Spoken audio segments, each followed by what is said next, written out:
الحمد لله رب العالمين والصلاة والسلام على خاتم الأنبياء والمرسلين وعلى آله وأصحابه ومن تبعهم بإحسان إلى يوم الدين أما بعد. میرے اسلامی بھائیوں اور بہنوں، آج ہمارے ساتھ ایک مشہور عالم ربانی العلامہ ربیع بن ہادی عمیر المدخلی رحمہ اللہ کی ایک وصیت ہے، جن کا انتقال 15 محرم 1447 ابھی حال ہی میں جن کا انتقال ہوا، جن کی نماز جنازہ مسجد نبوی میں ادا کی گئی اور بقیع کے قبرستان میں ایک جمع غفیر میں ایک بھاری مجمع نے ان کو دفن کیا. اللہ تعالیٰ اس میت پر رحم فرمائے اور اپنی جنتوں میں انہیں جگہ عطا فرمائے. مرنے والے علامہ کی بڑی خدمتیں تھیں اور ہمیشہ صحیح دین کی اشاعت میں، صحیح دین کی ترویج میں، اسے پھیلانے میں کوشش کرتے رہے، اور انتقال سے کچھ پہلے ایک پیغام، ایک میسج انہوں نے امت کے سارے غیور مسلمانوں کو دیا. جو لوگ صحیح دین پر چلتے ہوں ان کی کیا کیا ذمہ داریاں بنتی ہیں. جانے والے دنیا سے جاتے ہیں لیکن ان کے جانے سے دین ختم نہیں ہو جاتا، لیکن وہ ایک پیغام دے جاتے ہیں جسے سن کر بعد میں آنے والے عمل کریں. ہر غیرت مند نوجوان کے لیے جو داعی بن کر کام کرتا ہو، جو اصلاح امت کا بیڑا اٹھاتا ہو، جس نے اپنے دل میں ایک امنگ سجا رکھی ہو کہ میں اللہ تعالی کا دین، اللہ کے زمین پر اللہ کے رسول صلی اللہ علیہ وسلم کے بتائے ہوئے راستے پر چل کر اس کی تبلیغ کروں گا، اشاعت کروں گا، تاکہ میں کل حشر میں اللہ کے نبی صلی اللہ علیہ وسلم کی رفاقت حاصل کر سکوں. اس سے بڑھ کر نہ امید میری ہے نہ آپ کی ہے. ہم سب اسی کی تمنا رکھتے ہیں. چلیے سنتے ہیں شیخ ربیع بن ہادی عمیر المدخلی رحمہ اللہ نے امت کو کیا نصیحت فرمائی ہے. یہ ان کی وصیت کی باتیں ہیں جو ہمارے ساتھ ہیں. شیخ محترم نے خطبہ حاجہ سے اپنی بات شروع کی، اور جب بھی اللہ کے نبی صلی اللہ علیہ وسلم کوئی بات کہتے تو خطبہ حاجہ پڑھتے. تو شیخ نے بھی اپنی وصیت میں خطبہ حاجہ لکھا ہے. یہ چیزیں ہیں جو ہم خطبہ حاجہ کے موقع پر پڑھتے اور سنتے ہیں. ان الحمد للہ نحمده ونستعینه ونستغفره ونعوذ باللہ من شرور انفسنا ومن سیئات اعمالنا من يهده الله فلا مضل له ومن يضلل فلا هادي له واشهد ان لا اله الا الله وحده لا شريك له واشهد ان محمدا عبده ورسوله. تمام تعریفیں صرف اللہ تعالی کے لیے ہیں. ہم اسی کی حمد و ثنا بیان کرتے ہیں. ہم اسی سے مدد مانگتے ہیں. ہم اسی سے مدد مانگتے ہیں اور ہم اسی سے اپنے گناہوں کی بخشش طلب کرتے ہیں. ہم اسی سے اپنے گناہوں کی بخشش طلب کرتے ہیں.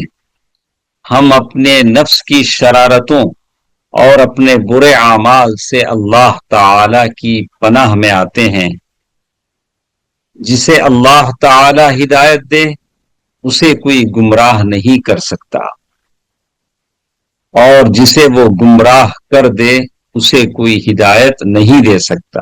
من یہدہ اللہ فلا مضل لہ، جسے اللہ تعالی ہدایت دے اسے کوئی گمراہ نہیں کر سکتا. ومن یضلل فلا ہادی لہ، اور جسے اللہ تعالی گمراہ کر دے اسے کوئی ہدایت نہیں دے سکتا. میں گواہی دیتا ہوں واشہد ان لا الہ الا اللہ، میں گواہی دیتا ہوں کہ اللہ تعالی کے علاوہ کوئی سچا معبود نہیں ہے. وہ اکیلا ہے، اس کا کوئی شریک نہیں ہے. اور میں گواہی دیتا ہوں کہ محمد صلی اللہ علیہ وسلم اللہ تعالی کے بندے اور اس کے رسول ہیں۔ پھر شیخ نے قرآن مجید کی آیتیں لکھی۔ پہلی آیت سورۃ آل عمران ہے، آیت نمبر 102۔ اعوذ باللہ من الشیطان الرجیم یا ایہا الذین آمنوا اتقوا اللہ حق تقاتہ ولا تموتن الا وانتم مسلمون۔ اے ایمان والو، اللہ سے ایسے ڈرو جیسے اس سے ڈرنے کا حق ہے، اور تمہیں اس حالت میں موت آئے کہ تم مسلمان ہو۔ سورۃ آل عمران آیت نمبر 102۔ دوسری آیت ہمارے ساتھ سورۃ النساء کی ہے، آیت نمبر 1۔ یا ایھا الناس اتقوا ربکم الذی خلقکم من نفس واحدہ وخلق منها زوجها وبث منهما رجالا كثيرا ونساء واتقوا الله الذي تساءلون به والأرحام إن الله كان عليكم رقيبا۔ اے لوگو، اپنے رب سے ڈرو جس نے تمہیں ایک جان سے پیدا کیا اور اسی سے اس کا جوڑا بنایا، پھر ان دونوں سے بہت سے مرد اور عورتیں پھیلا دی، اور اس اللہ تعالی سے ڈرو جس کا واسطہ دے کر تم ایک دوسرے سے اپنے حقوق مانگتے ہو، اور رشتوں کو توڑنے سے بھی ڈرو، اور بے شک اللہ تعالی تم پر نگہبان ہے۔ یہ ہے سورۃ النساء آیت نمبر 1۔ پھر ہمارے ساتھ تیسری آیت ہے سورۃ الاحزاب کی، آیت نمبر 70 اور آیت نمبر 71۔ سورۃ الاحزاب۔ یا ایھا الذین آمنوا اتقوا اللہ وقولوا قولا سدیدا يصلح لكم أعمالكم ويغفر لكم ذنوبكم ومن يطع الله ورسوله فقد فاز فوزا عظيما۔ اے ایمان والو، اللہ تعالی سے ڈرو اور سیدھی اور سچی بات کہو، وہ تمہارے لیے تمہارے اعمال کو درست فرما دے گا اور تمہارے گناہ بخش دے گا، اور جو کوئی اللہ اور اس کے رسول کی اطاعت کرے تو اس نے بہت بڑی کامیابی حاصل کی۔ شیخ نے خطبہ حاجاب کے بعد قرآن مجید کی 3 آیتیں جو رسول اللہ صلی اللہ علیہ وسلم پڑھا کرتے تھے، ان آیتوں کو لکھا۔ پھر فرمایا اما بعد فإن خیر الحدیث کتاب اللہ۔ حمد و صلاۃ کے بعد بہترین کلام اللہ تعالی کا کلام ہے، بہترین رہنمائی محمد صلی اللہ علیہ وسلم کی رہنمائی ہے، اور بدترین کام دین میں نئی بدعتیں ایجاد کرنا ہے۔ ہر نئی ایجاد بدعت ہے، اور ہر بدعت گمراہی ہے، اور ہر گمراہی جہنم میں لے جانے والی ہے، اور ہر گمراہی کا انجام آگ ہوتا ہے۔ شیخ محترم کی جو وصیت ہمارے ساتھ ہے، اس وصیت کے کئی حصے ہیں۔ شیخ نے اپنی بات کا آغاز کیا تو کہا فَهَذِهِ وَصِيَّةٌ لِعُمُومِ الْمُسْلِمِينَ مِنْ عَبْدٍ ضَعِيفٍ۔ یہ وصیت ہے سارے مسلمانوں کے لیے ایک کمزور ناتواں کی جانب سے۔ شیخ، یہ ان کی عاجزی ہے کہ اس مرض کی حالت میں تو وہ کمزور اور ناتواں تھے، لیکن ان کا علم اس وقت بھی پختہ تھا۔ شیخ لکھتے ہیں میں ایسا بندہ ہوں جو اس دار فانی سے رخصت ہونے والا ہوں، آخرت کی طرف جانے والا ہوں۔ کچھ دنوں بعد، کچھ لمحوں بعد میری زندگی ختم ہونے والی ہے، اور میری یہ وصیت سارے مسلمانوں کے لیے ہے کہ وہ اللہ تعالی سے ویسے ڈریں جیسے ڈرنے کا حق ہے، اور میں سارے مسلمانوں کو وصیت کرتا ہوں کہ وہ اللہ تعالیٰ کی رسی کو مضبوطی سے تھام لیں. وَأَن يَعْتَصِمُوا بِحِبَالِهِ جَمِيعًا، میں سارے مسلمانوں کو وصیت کرتا ہوں کہ وہ اللہ کے رسی کو مضبوطی کے ساتھ تھام لیں. یہ رسی کتاب و سنت کی رسی ہے جسے مضبوطی کے ساتھ تھام لیں، اور ہرگز فرقہ بندی کا شکار نہ ہوں، گروہوں میں بٹ نہ جائیں، اور یاد رکھنا اپنے دین کو پارا پارا نہ کرنا. پھر شیخ محترم نے اپنی وصیت میں لکھا ہے فَإِنَّ فِي تَقْوَى اللَّهِ وَفِي الْاِعْتِصَامِ بِحَبْلِهِ كِتَابًا وَسُنَّةً سَعَادَتُهُمْ وَسِيَادَتُهُمْ فِي الدُّنْيَا وَالْآخِرَةِ. شیخ محترم لکھتے ہیں اس بات کو یاد رکھو، جب بھی تم اللہ تعالی کا تقوی اختیار کرو گے، اللہ تعالی سے ڈرتے رہو گے، کتاب و سنت سے چمٹے رہو گے، کتاب و سنت کو لازم پکڑو گے، اس کے مطابق عمل کرو گے، دنیا اور آخرت کی کامیابی تمہارے ساتھ ہوگی. دنیا میں بھی کامیاب رہو گے اور آخرت میں بھی کامیاب رہو گے، اور یہی تمہاری کامیابی کا راز ہے، اور یہی تمہاری سر بلندی کا راز ہے. اسی میں تمہاری سر بلندی مضمر ہے، پوشیدہ ہے.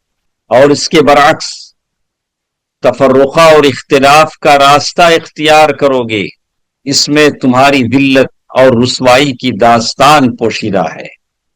اور آگے شیخ محترم نے لکھا ہے کہ ایک ناقابل بیان حقیقت ہے، ایک ناقابل انکار حقیقت ہے، اس حقیقت کو انکار نہیں کیا جا سکتا کہ تمہاری صفوں میں اتحاد، تمہاری صفوں میں اجتماعیت اور اتحاد اس وقت قائم ہوگا جب تم اللہ کی کتاب اور صحیح سنتوں، صحیح احادیث پر عمل کرتے رہو گے. اور یاد رکھو ان دونوں چیزوں کے علاوہ کسی اور چیز سے مسلمانوں میں اتفاق اور اتحاد پیدا نہیں ہو سکتا. وہ اللہ کی کتاب کے مطابق عمل کریں، اللہ کے نبی صلی اللہ علیہ وسلم کی صحیح سنتوں کے مطابق عمل کریں، ان دونوں ہی چیزوں کو لے کر وہ چلیں گے تو اتفاق پیدا ہو سکتا ہے، اجتماعیت ہو سکتی ہے. اس کے علاوہ کسی اور چیز سے ہرگز اتفاق اور اجتماعیت ہرگز پیدا نہیں ہو سکتے ہیں. پھر شیخ محترم نے لکھا ہے فَعَلَيْهِمْ الْأَخْذُ بِهَذَا السَّبَبِ الْعَظِيمِ. پھر شیخ محترم نے اپنی اس وصیت میں لکھا ہے تو جب بات یہ حقیقت ہے تو ہم سب پر ضروری ہے کہ اس عظیم ترین وسیلے کو مضبوطی کے ساتھ تھام لیں. اللہ کی کتاب، سنت رسول مضبوطی کے ساتھ تھام لیں. یہ ایک وسیلہ ہے، راستہ ہے اجتماعیت کا، اتفاق اور اتحاد کا، اور ہماری دنیا اور آخرت میں کامیابی کا ضامن ہے. اس کے برعکس انتشار اور اختلاف کی جتنی صورتیں ہیں اس سے ہم دور رہیں. وَالْإِبْتِعَادُ عَمَّا يُضَادُ مِنَ التَّفَرُّقِ وَالْإِخْتِلَافِ، اختلاف اور انتشار کی جو چیزیں ہیں اس سے ہم دور رہیں. اس سے یہ ہوگا کہ دنیا میں اور آخرت میں بدبختی اور ذلت کا سامنا ہم کو کرنا پڑے گا، العیاذ باللہ. اس کے بعد یہ تو عام مسلمانوں کے لیے اتفاق اور اتحاد کی ایک وصیت تھی جو شیخ محترم نے لکھا. اس کے بعد ایک خصوصی وصیت شیخ نے ان حضرات کے لیے کیا ہے جو اپنے آپ کو سلفی کے نام سے موسوم کرتے ہیں. یقیناً میں کہوں گا کہ یہ جو وصیت ہے، جتنے وہ لوگ ہیں جو اپنے آپ کو سلفی کہتے ہیں وہ سارے کے سارے سنیں. تو شیخ نے ان تمام لوگوں کے لیے جو اپنے آپ کو سلفی کہتے ہیں، اس نام سے موسوم ہونے میں اپنے آپ میں فخر محسوس کرتے ہیں، ہونا بھی چاہیے، لیکن اس کی حقیقت سے واقفیت بھی ضروری ہے. جیسے شیخ نے لکھا وَأَوْصَى السَّلَفِيِّينَ مِنْهُمُ الَّذِينَ تَمَيَّزُوا بِالْاِعْتِصَامِ بِالْكِتَابِ وَالسُّنَّةِ. میں خاص کر سلفی علماء سے اور سلفی دعات کو میں وصیت کرتا ہوں. شیخ نے وصیت کی ہے کہ اللہ تعالی جنہیں اللہ تعالی نے کتاب و سنت سے گہرے تمسک اور اس کی طرف دعوت کے شرف سے ممتاز فرمایا ہے، وہ سلفی علماء، وہ سلفی طلباء جن کو اللہ تعالی نے کتاب و سنت سے گہرا تعلق ان کو عطا فرمایا ہے، اور اسی کی طرف وہ لوگوں کو دعوت دینے کی کوشش کرتے ہیں، انہی چیزوں سے مسلمانوں کی حالتوں کی اصلاح کی فکر کرتے ہیں۔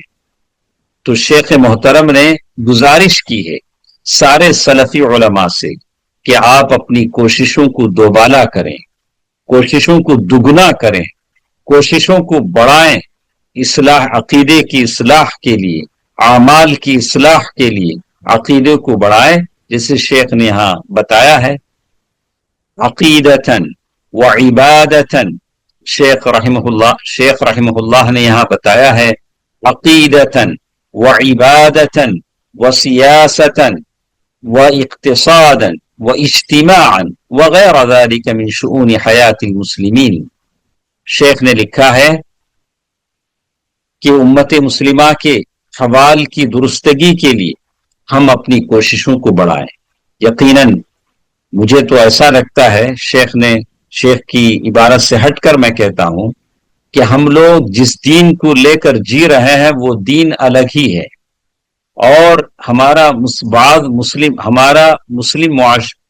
مسلم معاشرے کے کچھ لوگ وہ اپنے دین کے ساتھ جی رہے ہیں، ان کے خوشیوں میں، ان کے ماتموں میں وہ اپنا الگ دین لے کر جی رہے ہیں۔ تو صحیح دین ہم ان کے سامنے بتائیں، سلف صالح کا جو صحیح دین ہے اس سے ان کو آشنا کریں، ان کو بتائیں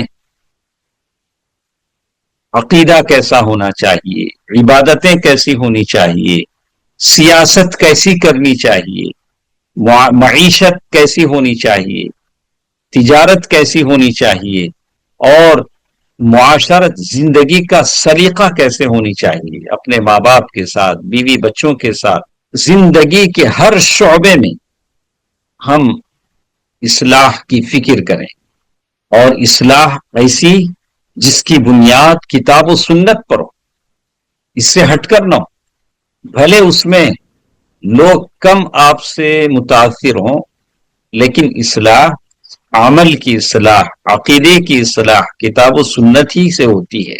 تو اس اصلاح کی بنیاد ضروری ہے کہ وہ کتاب و سنت پر رکھی جائے۔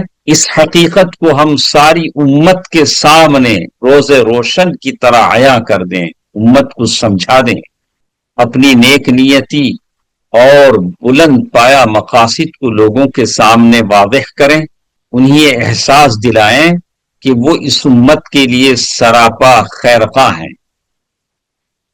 ہم امت کو ساری چیزیں بتاتے ہیں، یہ غلط ہے، یہ صحیح ہے۔ ایسا نہیں ہوگا کہ امت جو بھی کرے ہم کہہ دیں کہ کرتے جاؤ۔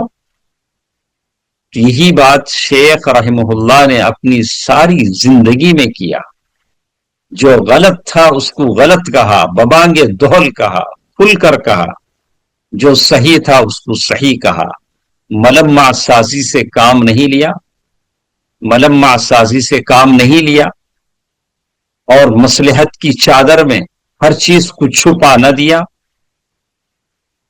تو شیخ رحمہ اللہ اسی لیے لکھتے ہیں وَأَن يُوَضِّحُوا ذَلِكَ لِلْمُسْلِمِينَ جَمِيعًا، آپ ساری باتیں مسلمانوں کے سامنے ظاہر کر دیں کہ آپ اس امت کے لیے خیر چاہتے ہیں۔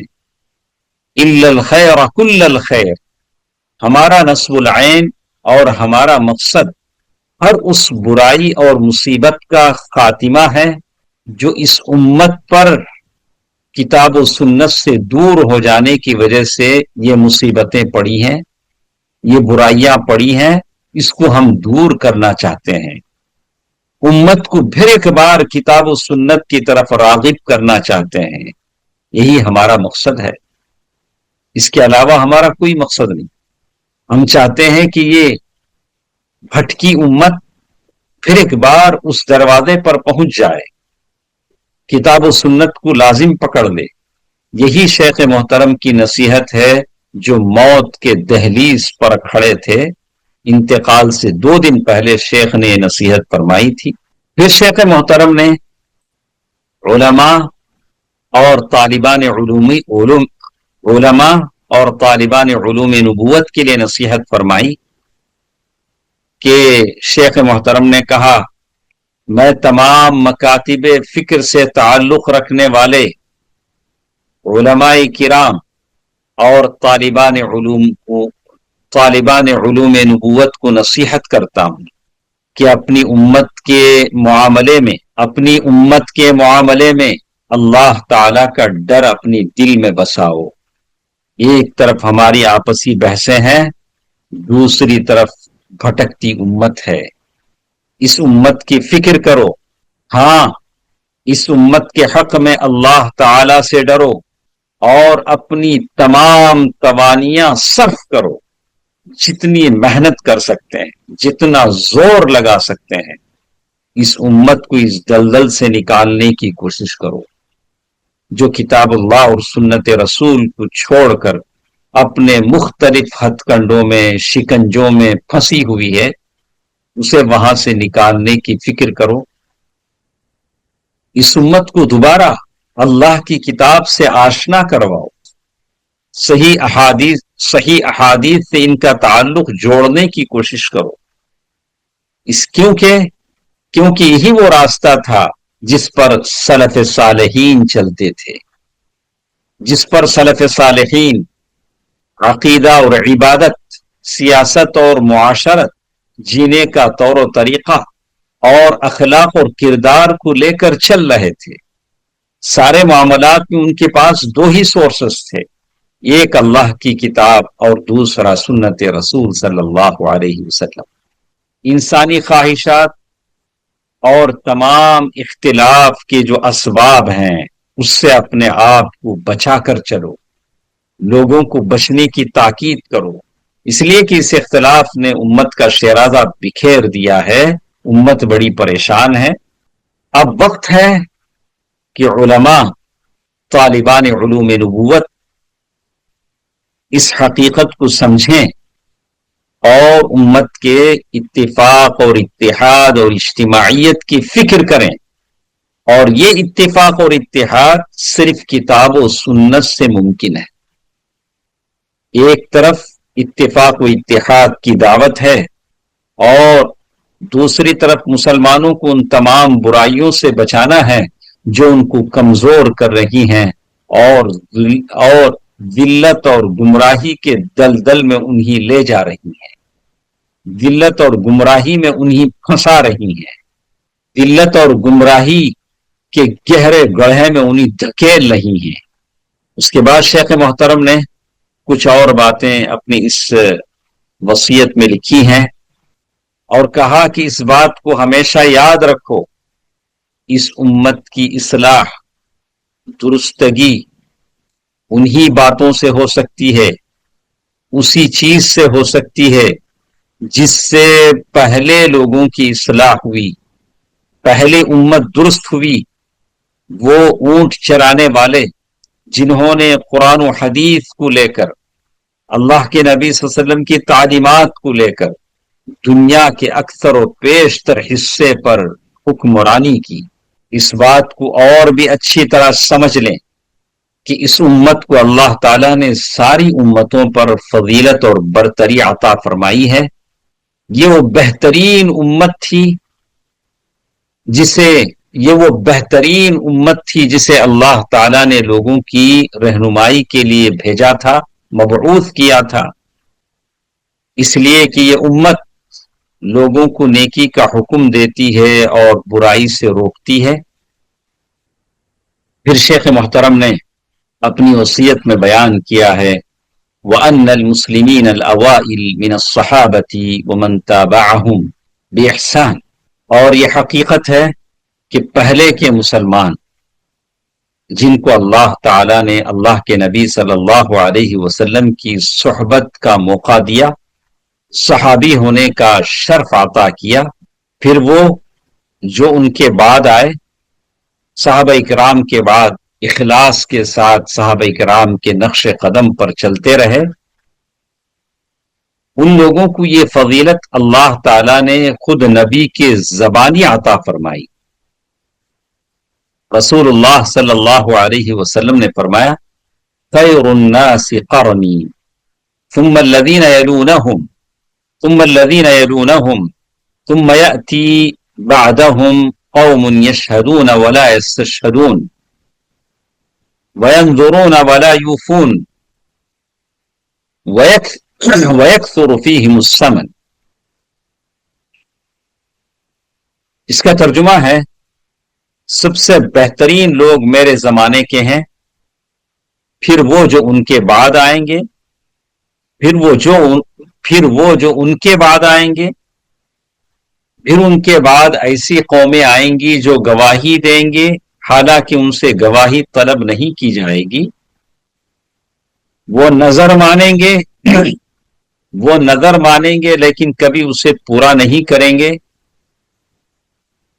اور ان میں موٹاپا یعنی دنیا پرستی اور عیش پرستی عام ہو جائے گی. دونوں معنی ہو سکتے ہیں، ظاہری موٹاپا آ جائے یا دنیا پرستی اور عیش پرستی عام ہو جائے گی. پھر شیخ محترم نے اللہ کے نبی صلی اللہ علیہ وسلم کی اس بات کا حوالہ دیا يذهب الصالحون الأول فالأول ويبقى حفالة اور حثالة. نیک لوگ ایک کے بعد ایک دنیا سے چلے جائیں گے، جیسے شیخ رحمہ اللہ نے ہمارے لیے اتنی اچھی وصیت فرمائی اور دنیا سے رخصت ہو گئے. اللہ تعالیٰ ان کے قبر کو نور سے بھر دے. اللہ سبحانہ و تعالی جنت میں انہیں اعلیٰ مقام عطا فرمائے، آمین. تو شیخ رحمہ اللہ نے یہی بات کہی، نیک لوگ ایک کے بعد ایک دنیا سے چلے جائیں گے اور پیچھے صرف جو اور کھجور سے بھوسے کے مانند ناکارہ لوگ باقی رہ جائیں گے. اللہ ان کی ذرہ برابر پرواہ نہیں کرے گا. تو آخر میں شیخ محترم نے وصیت کی ہے فعلی حملۃ العلم.